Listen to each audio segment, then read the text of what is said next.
Okay, so now it's time to deal with all this mess. Alright. Oh, there's a hanger that I forgot about. So I guess we'll put it there. Oh, there's another one. Oh, they're packed up in there. Okay, now. What I'm going to do, basically, there's a set of brushes for an electric motor, but I don't know what electric motor they're for. Anyway, yeah, alright. Oh, and there's a brush holder. The brushes go in there. There's a little spring. The armature shaft of the motor comes through here. The winding is on the other side.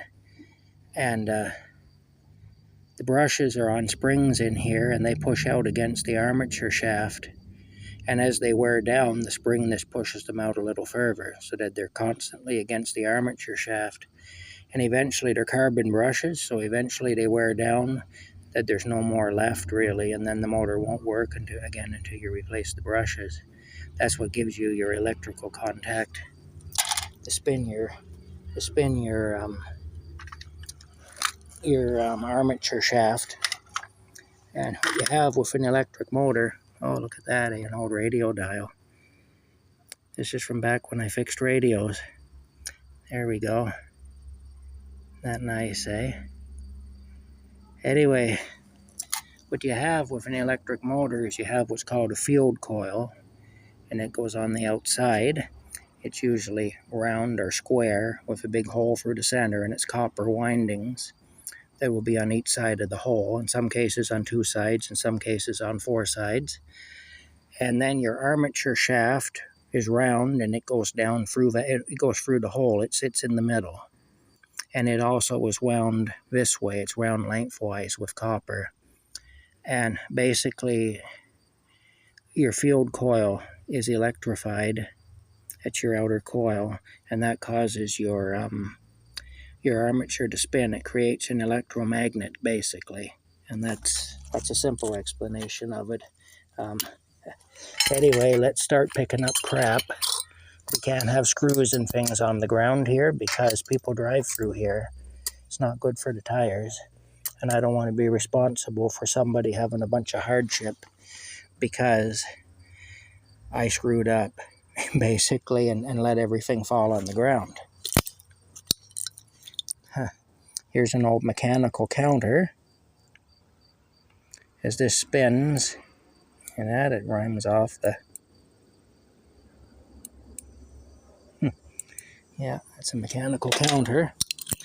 It can count the revolutions per minute, or whatever, or the running, or whatever. Like you see, a tractor won't have an odometer that measures distance. It'll have a gauge, though, that measures the hours that it's ran. And,